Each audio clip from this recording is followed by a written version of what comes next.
Voilà, bon, je résume ce qu'on a vu sur Rashi et Tosfot de façon très rapide, juste les enjeux, pour qu'on comprenne bien quelle est la problématique.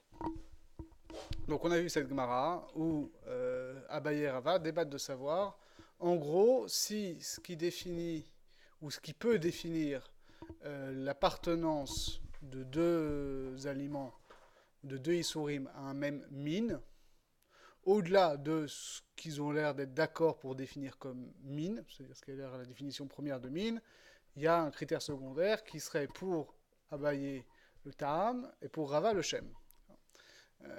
Et il rapporte à ce moment-là une braïta. On parle des différents tavlines, des différents condiments qui peuvent se combiner pour interdire ensemble un mélange. Rashi établissait cette braïta uniquement dans le cas de l'arbelach. Et que dans le cas de Yavesh Beyavesh, c'était pas de ça dont on parlait ici. Et il établissait cette sugia, donc comme Rabbi Yehuda, c'est-à-dire qu'il comprenait, je ne refais pas tout le texte, vous l'avez sur le site, mais il comprenait toute la lecture de Abaye et Rava de cette braïta, comme allant dans le sens de Rabbi Yehuda, c'est-à-dire enseignant que dès qu'on était dans Min Bemino, Bichlal, il n'y avait jamais de bitoul. Et on a vu chez Tosfot plusieurs choses. D'une part, que Rajbam expliquait que justement, non. Dans cette braïta, on parle de deux choses. On parle de Asurim et Mitztarefim. Asurim, c'est dans l'Arbelach. Et Mitztarefim, c'est dans Yavesh Beyavesh. Donc il y a une combinatoire dans Yavesh Beyavesh qui existe. Donc je ne refais pas le pile-poule, mais on avait montré que dès lors qu'on établissait aussi la braïta dans Yavesh Beyavesh, ça évacuait la chita de Rashi qui disait que là-bas on apprenait que dans Min Bemino il n'y avait jamais de bitoul. Là c'est autre chose, on établit autre chose. Et plus important encore, ce qu'on montrait c'était que pour Rashbam donc, il y avait deux ordres de choses différents. Il y avait l'Arbelach et Yavesh Beyavesh.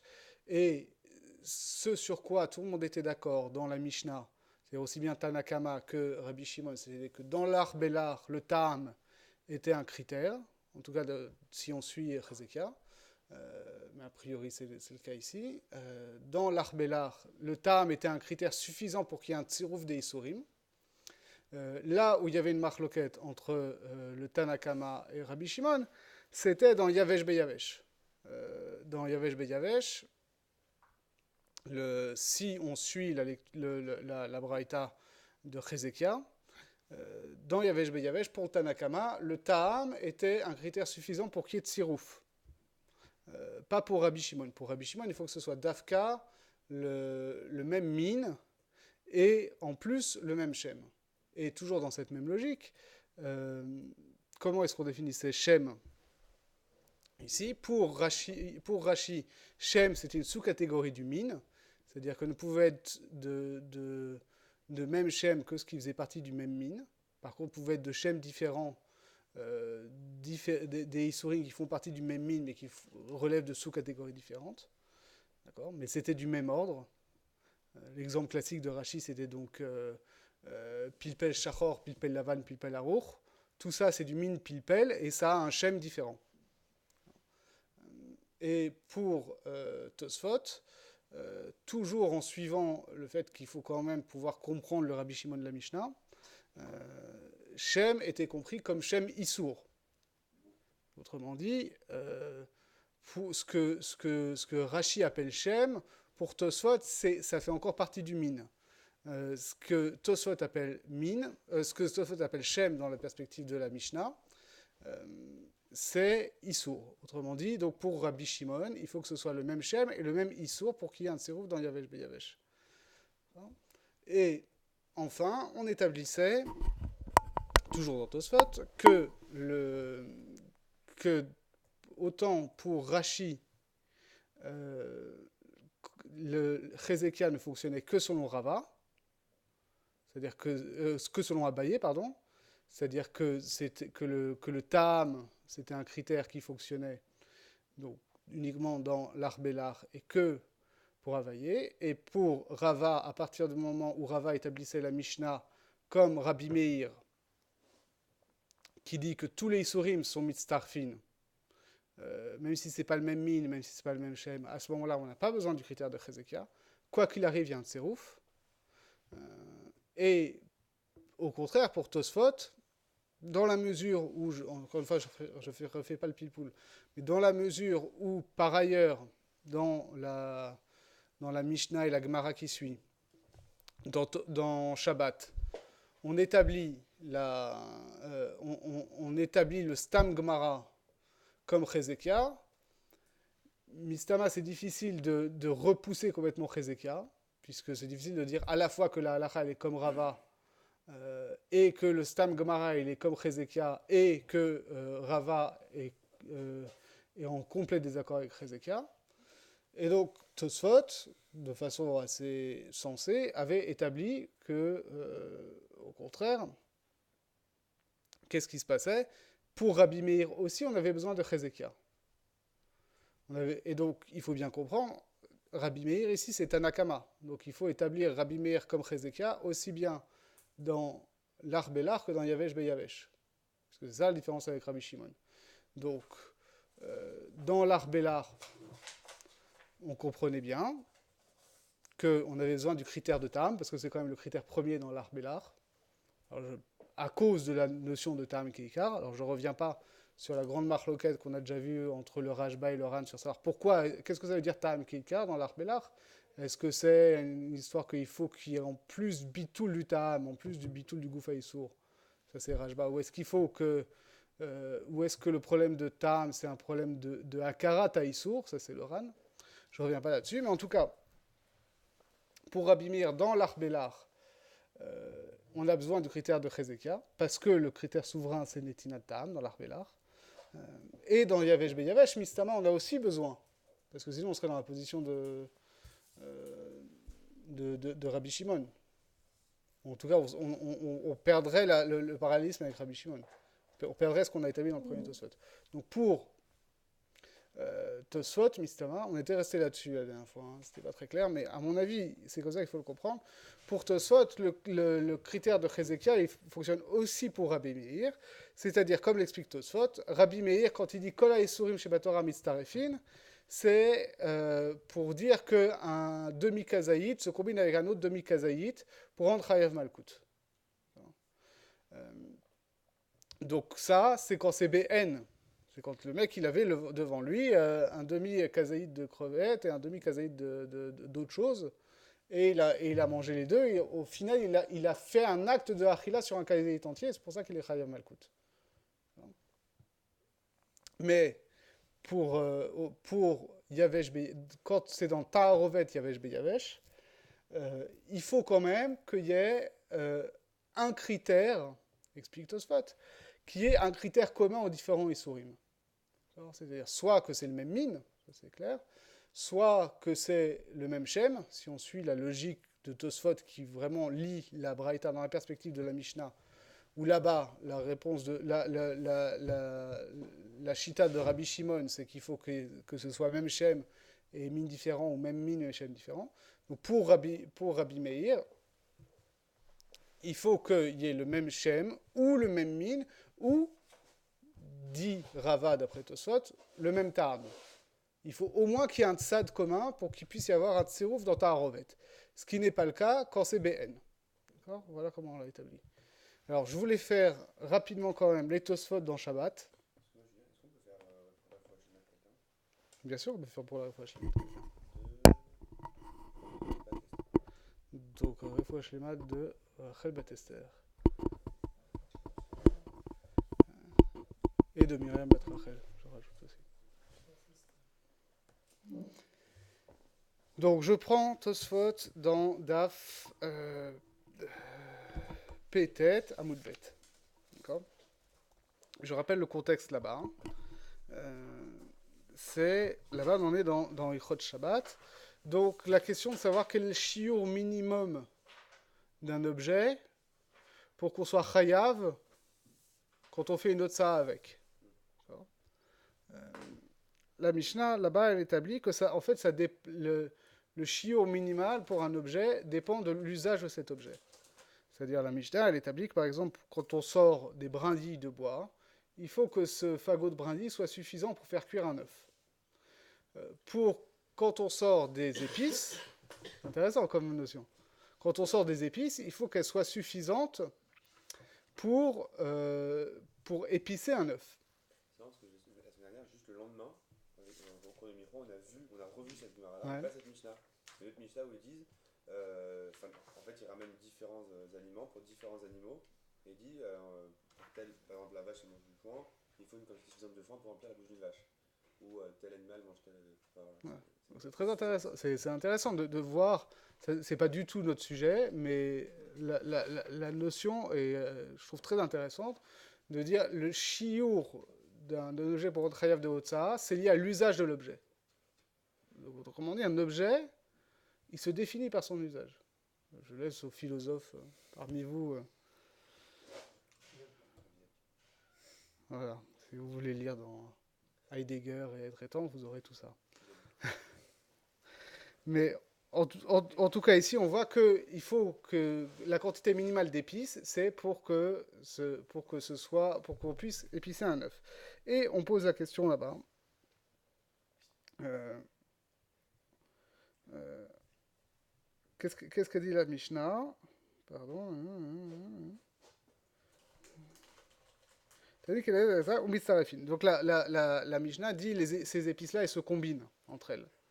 Bon. Et la Gemara rétorque, oui, ah, mais comment ça se fait que ces épices-là, elles se combinent? Est-ce que mamache, n'importe quelle épice se combine? Non, on établit, la Gemara établit qu'effectivement, il faut que le critère de Hezekiah soit suivi, c'est-à-dire elles se combinent dans la mesure où elles ont un effet gustatif similaire, c'est-à-dire que ce sont par exemple des minémética. Mais si c'est d'un côté du sucre et de l'autre côté du poivre, elles ne vont pas se combiner.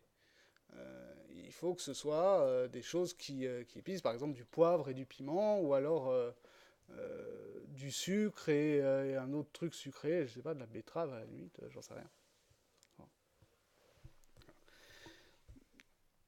Donc je fais rapidement les Tosfot parce que ça va reprendre des choses qu'on a déjà vues, quand même pas mal, mais ça va apporter des précisions intéressantes.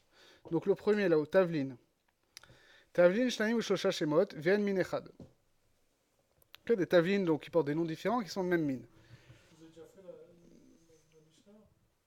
On l'a fait, mais il n'y a, y a rien de plus. Hein. Il n'y a rien de plus que ce que j'ai dit. Euh, c'est mamache 3 lignes dans l'Agmara. Piresh Rashi, Kemo Pilpel Arour, Pilpel Lavan, Pilpel Shachor. Donc ça, on l'a vu. Donc, je vais un peu vite parce que c'est ce qu'on a vu. Hein. Je m'arrête que quand il y a un chidouche par rapport à un autre Tosfot.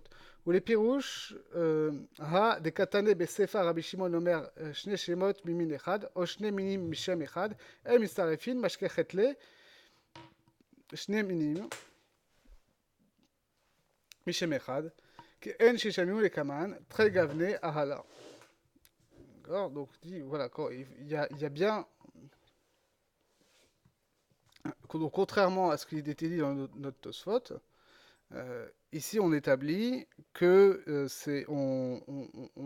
ça peut exister deux types, deux minimes qui portent le même nom, mais ce sera, dit-il, des homonymes. En gros, c'est ça que ça veut dire. Aval tema. וכי בשביל שיש להם שם אחד, יש להם להצטרף יותר, מה מועיל השם לגרום הצירוף, כיוון שהן שני מינים, והן טעמן בשווה. Alors ça, c'est important. Il réexplicite la kushia qu'il y avait. Nous, on avait vu que Rashi établissait le shem comme une sous-catégorie du min. Et on avait vu que Tosfot lui aussi avait l'air d'admettre ce principe-là. Que c'était difficile de trouver, c'était difficile de concevoir quelque chose qui serait d'un mine différent et qui porterait le même shem. Or, ça, on peut tout à fait trouver, en fait. On en a d'autres exemples. On va en trouver chez Ramban, on en a chez Rambam aussi, donc chez Ramban et chez Rambam. des choses qui portent le même nom, mais qui en fait ne renvoient pas à la même plante, ne renvoient pas à la même piste. Et Tosfot, lui, suivait Rashi en disant que ça pose un problème. Et il explique en fait ici pourquoi. Il dit, parce que, je traduis, on va expliquer. Parce que la chose aurait le même nom, ça voudrait dire que ça pourrait se combiner plus facilement que si ça n'avait pas le même nom. Mais en quoi est-ce que le nom est efficace pour créer une combinaison? Dans la mesure où, par ailleurs, c'est pas la même espèce et c'est pas le même goût, c'est pas le même ta'am. Autrement dit, ce qu'il veut dire ici, c'est que, ça explicite ce que disait Rashi, oui, tu peux trouver des choses qui ne sont pas le même mine et qui portent le même schème. Mais à ce moment-là, dans la mesure où le schème, tel qu'on le comprend ici, c'est une façon de catégoriser les choses, soit c'est vraiment le même schème, réellement, c'est-à-dire que le fait que c'est le même schème, ça veut dire que ça renvoie à la même chose.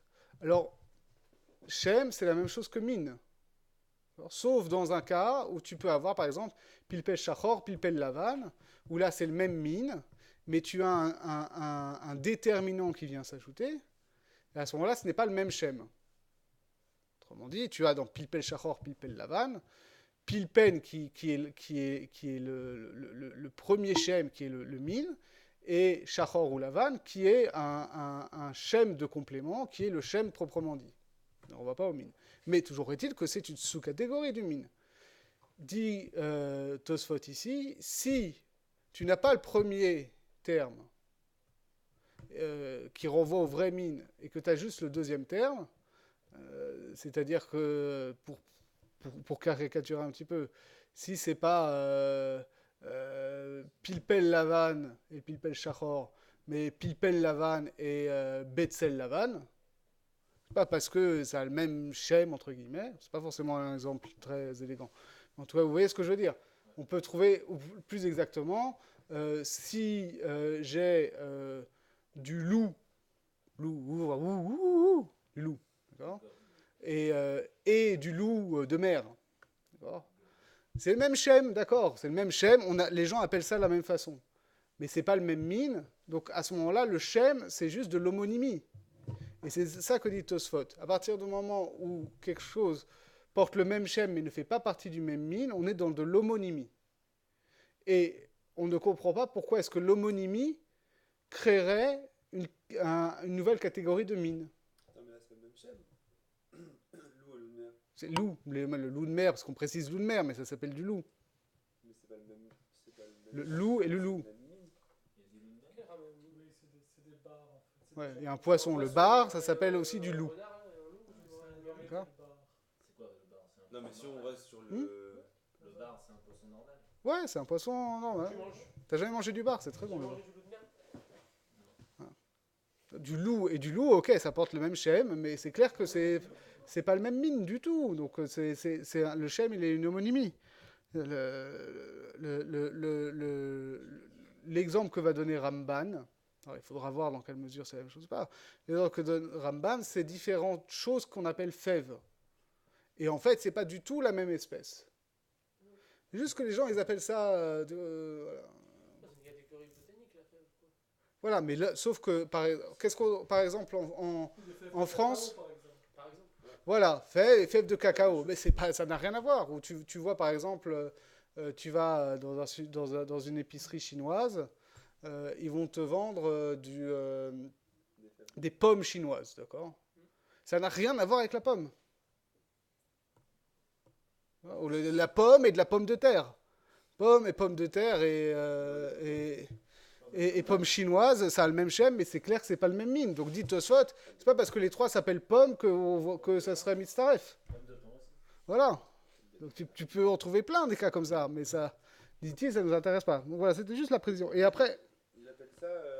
Donc il donne un nom quand même à ça. Il dit c'est le même mine. Non, il dit ça c'est le même... C'est clair que c'est pas le même C'est mine.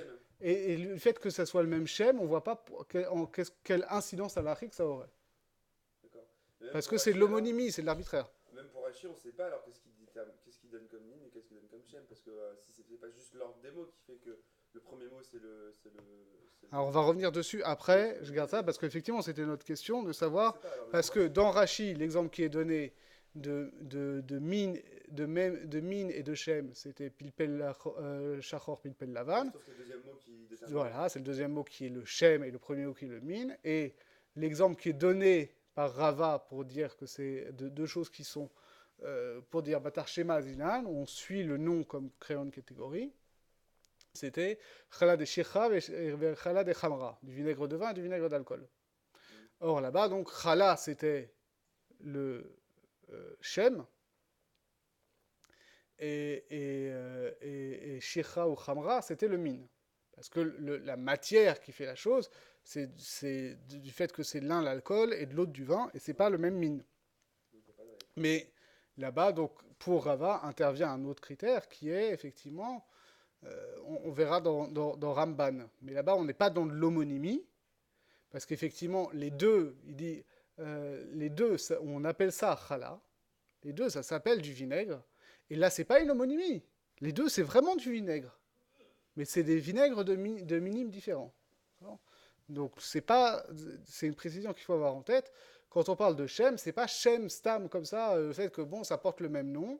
Alors ça rentre dans la même catégorie. Là, Tosfot apporte une précision importante, avec laquelle il faudra s'affronter après chez Ramban et Rambam. Ce sera en particulier la marloquette entre Rambam et Reived. C'est effectivement ça. On ne peut pas pousser la notion de Shem jusqu'à dire, même quand il y a une pure homonymie, ça rentre dans la même catégorie. C'est ça que repousse Tosfot pour expliquer que, en fait, à partir du moment où ça a le même Shem, ça fait forcément partie du même mine, si on parle du vrai Shem.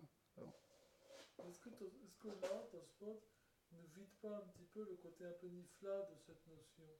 Ah bah oui, mais c'est ça qui est formidable. Parce que justement, nous, ce qu'on veut, c'est sortir de la pensée magique. Parce que ça a le même Shem, hop, ça y est, ça crée une catégorie halachique. Mais il y a une svara derrière ça. Mais peut-être derrière la pensée apparemment magique, il y a une svara, peut-être reliée à Bereshit. Eh ben justement, on n'est pas du tout là-dedans. On n'est pas du tout dans l'idée qu'il y aura... Non, c'est vrai. On aurait pu partir dans les histoires de Sefer Yetzira, que Akadosh Baruch Hu, il a créé le monde avec les lettres, alors que donc s'il y a un nom qui est composé de certaines lettres, ça veut dire que ça réfère à une essence profonde. Et si deux choses elles portent le même nom, il n'y a jamais de pure homonymie, ça réfère toujours à une essence profonde et identique. Là, on n'est pas du tout là-dedans. Ah non, on n'est pas du tout là-dedans. Là-dedans, on est tachles, si c'est mitztaref, il faut que ça rentre dans une... En gros, puisque maintenant on n'est plus dans la logique de Rashi qui parlait là-bas de la notion très particulière qu'il n'y a pas de bitoul dans Min Bemino. D'accord. Ici, on dit juste que, au contraire, pour Tosfot,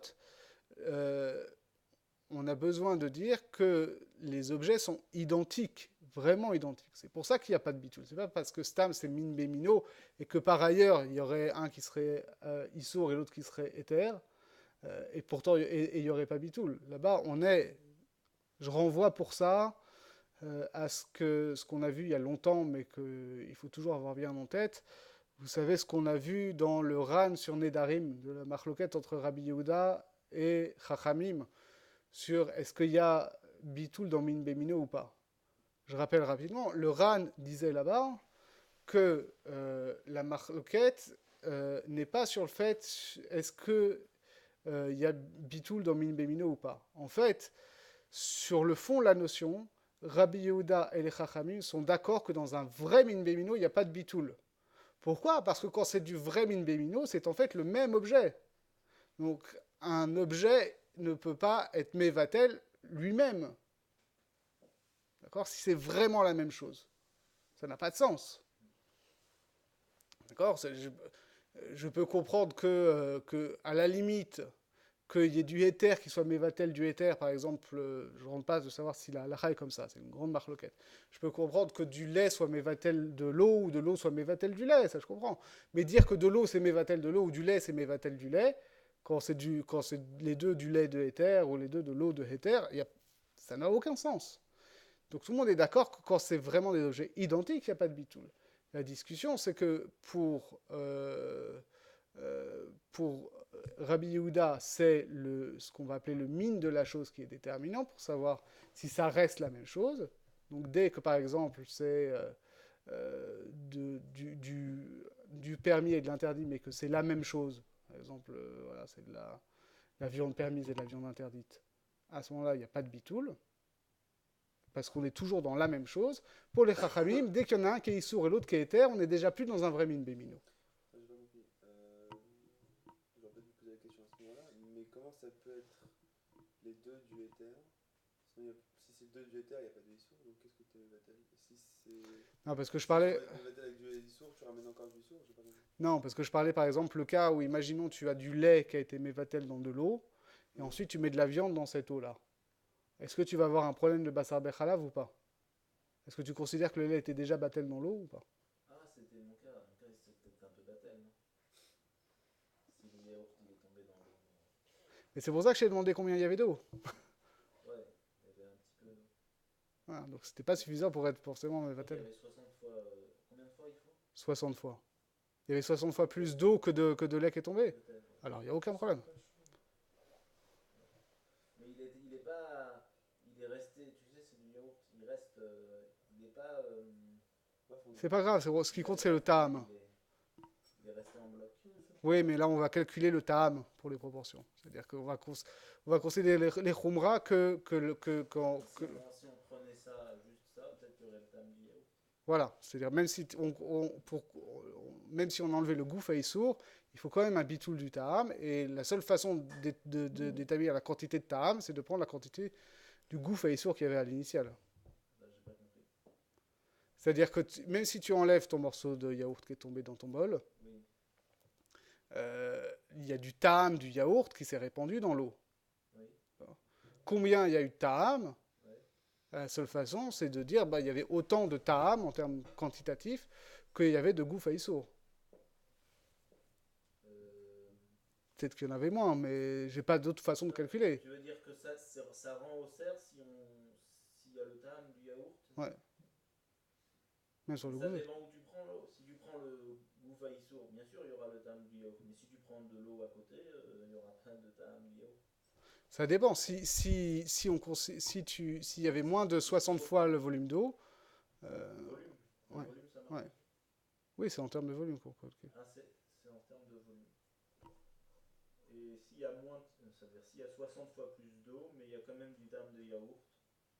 Alors ça, c'est une autre marloquette. C'est une marloquette dans Rashi et Tosfot de savoir si un ta'am au-delà de shishim, c'est encore considéré comme un ta'am ou pas. Ah, d'accord. De toute façon, toi, tu n'avais pas la température. Oui, non, moi, de toute façon, il n'y a pas de température. Donc, où est-ce que j'en étais? Donc voilà, je vous rappelle cette notion-là. Donc ce qu'il faut avoir en mémoire, c'est que min bémino, un min bémino absolu, ça veut dire que c'est le même objet. D'accord? La marloquette entre Rabbi Yehuda et Chachamim, d'après le Ran, c'est de savoir si, quand il y en a un qui est Issour et l'autre qui est Éther, ça s'appelle encore du min bémino absolu. Pour Rabbi Yehuda, oui, pour Chachamim, déjà plus. Et donc ici, c'est la même idée qui est en jeu. Quand on parle de min bémino, est-ce que le fait que... Alors si c'est le même min, d'accord, même si c'est pas le même shem, pour le Tanakama, notre Mishnah en tout cas, ça suffit pour que ce soit mitztaref, même dans Yavesh Beyavesh. Pour Rabbi Shimon, il n'est pas d'accord. Il dit qu'il faut que ce soit le même min et le même shem. Pour Rava, si c'est le même shem et c'est pas le même min, ça marche aussi. Pour Hezekia, si c'est ni le même min ni le même shem, mais qu'il y a quand même le même ta'am, ça marche aussi, ça reste le même min. Et la marloquette entre Abaye et Rava, c'est précisément ça. C'est savoir si ce Hezekia, c'est valable même pour les Chachamim, et donc pour Abaye, c'est la preuve que le ta'am, dans la mesure où c'est une propriété qui est opérante, pas seulement dans l'art Bélar, mais même dans Yavesh Beyavesh, ça prouve bien que c'est un critère qui établit du min bémino, alors que pour Rava, au contraire, toujours dans la lecture de Tosfot, Chezekia ne prouve rien, puisque cette Mishnah va comme Rabbi Meir, et pour Rabbi Meir, Kol ha-Isurim sheba Torah mitztarfim. Tous les Isurim se combinent. Mais tant qu'il y a un petit tzad commun. Et donc c'est ça que dit Chezekia pour Rava, même si on a un critère très chalouche, comme le ta'am, ça suffit pour un mitztaref dans Yavesh Beyavesh, pour Rabbi Meir seulement, mais pas pour les Chachamim. C'est ça la chita de Rava, d'après Tosfot.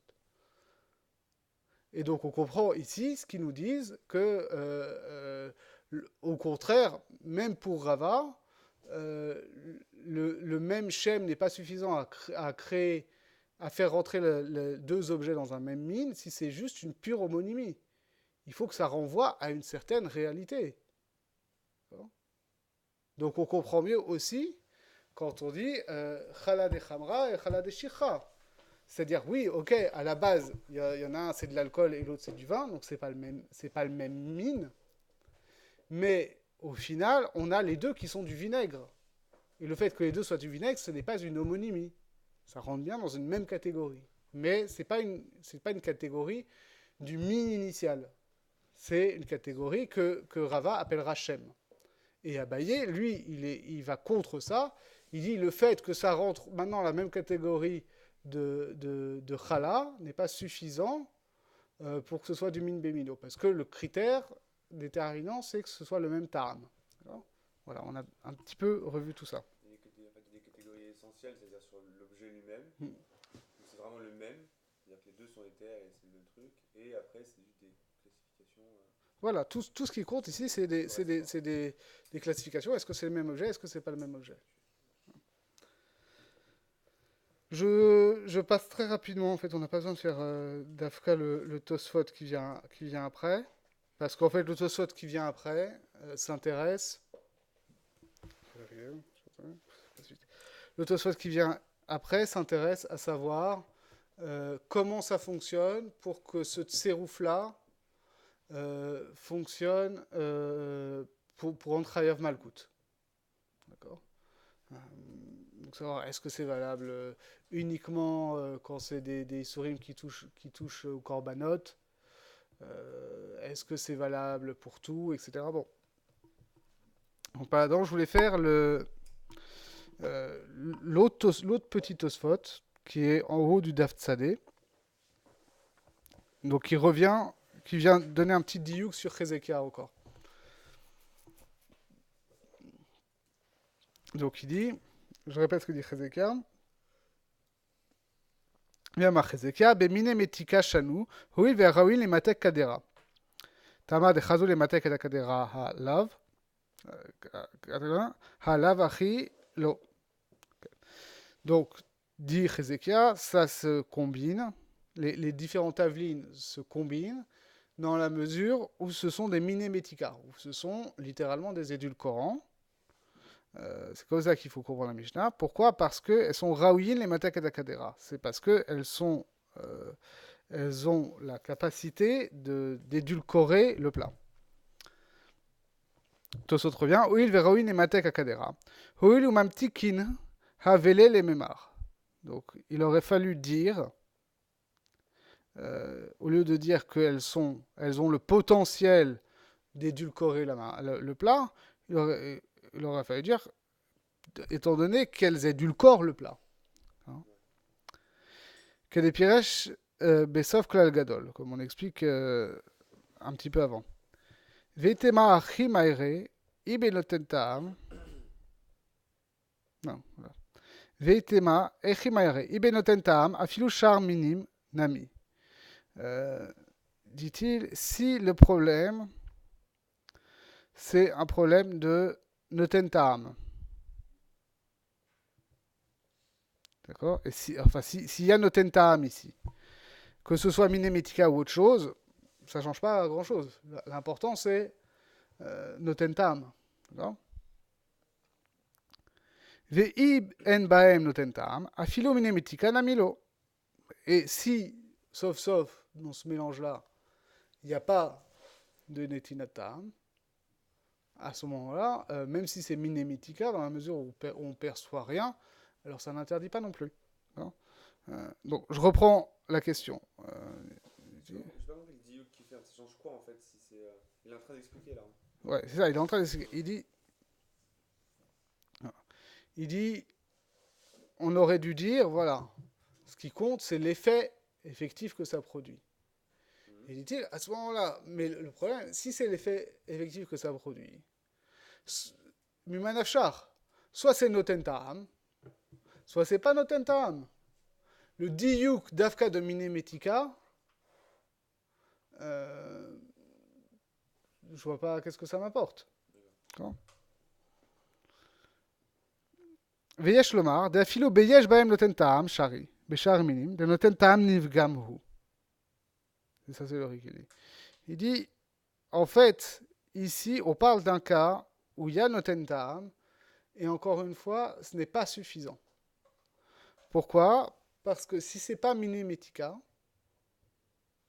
à ce moment-là, c'est Notentam Nivgam. Et c'est Moutar. Autrement dit-il, le diouk, il n'est pas sur Minemetika en tant que Minemetika. Il est sur Minemetika en tant que ça signifie effet gustatif comparable. D'accord? Minemetika, ça veut dire que les deux sont des édulcorants.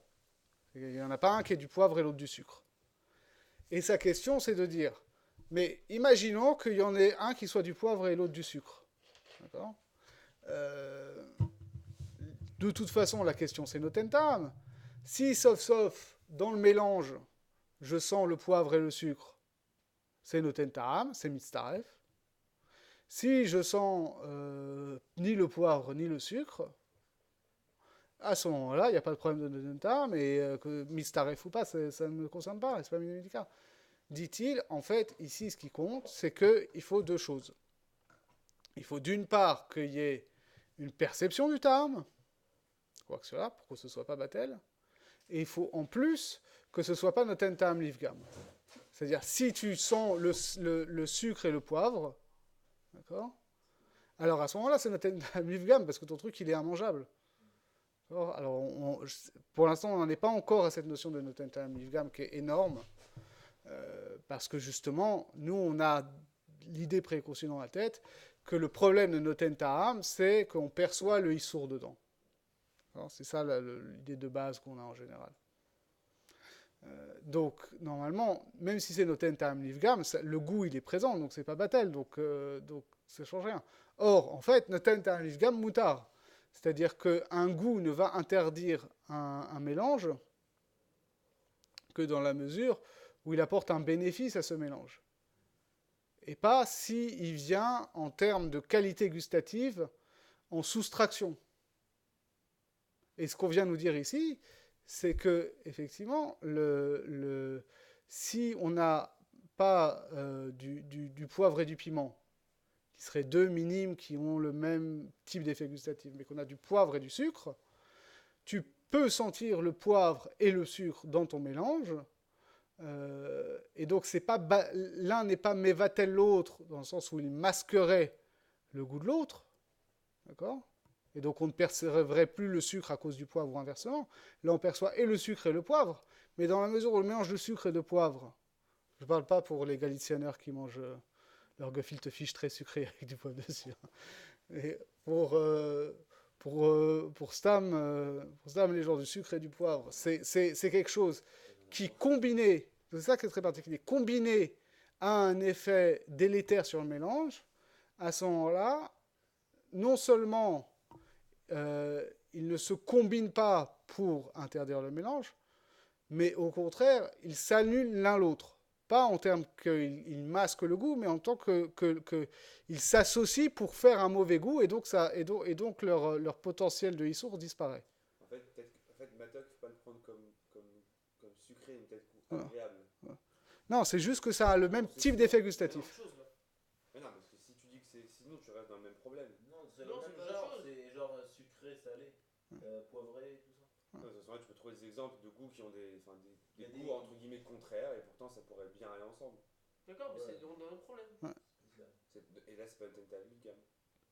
Alors, effectivement, c'est ce qu'on peut comprendre ici de Tosfot, c'est que Minimitika, on pourrait même le comprendre l'Avdavka, que c'est par exemple deux épices qui sont différentes, mais qui en général, justement, dans la cuisine, s'associent et forment un goût qui est recherché. À ce moment-là, ce sera Mitztaref. C'est comme ça que je comprends. Alors, c'est là que tu comprendras ça. C'est là que tu comprends effectivement. Qu'est-ce que je voulais dire? J'ai perdu mon fil. C'est là que tu comprends que, oui, par exemple, le cas, vous vous rappelez, dans Betsa, où on parlait là-bas de l'histoire des deux femmes, où il y en a une qui prête de l'eau et du sel à l'autre pour qu'elle puisse mélanger à sa farine. Et comme c'est Yom Tov, il y a une histoire de Troum, et qu'elle lui a prêté l'eau et le sel, alors elle ne peut pas les sortir de la zone commune. Vous vous rappelez de cette histoire? Et là-bas, on disait parce que c'est pas Batel, d'accord, parce que c'est Davar chez Yesh lo Matirin. Et alors bon, on avait vu le Ran qui lui disait là-bas c'est un Davar chez Yesh lo Matirin, ou même dès maintenant c'est permis. Donc c'est pour ça que dans Min Beshe Enomino, le Davar chez Yesh lo Matirin n'est pas Batel. Ça, c'était la chita du Ran qu'on avait vu dans les Darim. C'était une chose. La chita de Tosfot, elle est complètement différente. La chita de Tosfot, c'était de dire, dans la mesure où l'eau et le sel sont des ingrédients essentiels à la fabrication du pain, alors à ce moment-là, l'eau et le sel s'appellent min bémino par rapport au pain. D'accord? Et donc, sur ce que tu dis, qu'effectivement, on peut avoir deux épices qui ont des noms différents et qui ont des goûts différents, et qui sont des espèces différentes, dans la mesure où ce sont deux épices qui sont généralement utilisées conjointement parce qu'on cherche leur effet combiné, alors on peut comprendre qu'elles vont se combiner parce que inachinami, ça s'appellera du min bémino dans ce cas-là. Dans la mesure où on cherche à fabriquer un composé à partir de ces deux éléments-là. Et on s'arrêtera là-dessus, si vous le voulez bien, parce qu'il est 10 heures. Et on prendra la prochaine fois le Ramban, qui va reprendre, donc, qui va remettre bien les idées en place sur c'est quoi la chita de Rashi, c'est quoi la chita de Tosfot, et comment est-ce que ils comprennent nos sougyotes. Et il apportera au début un petit chidouche qui va dans le même sens que ce que je viens de dire, c'est-à-dire qui élargit la notion de min bémino, pas stam, à des choses qui sont mamash identiques ou similaires, que ce soit au niveau du min, au niveau du shem, au niveau du tam. On a déjà vu effectivement donc, ce Tosfot que dès que ça participe d'un même composé, un même objet composé, ça s'appelle du min bémino, et lui il apportera un autre diouk là-dessus.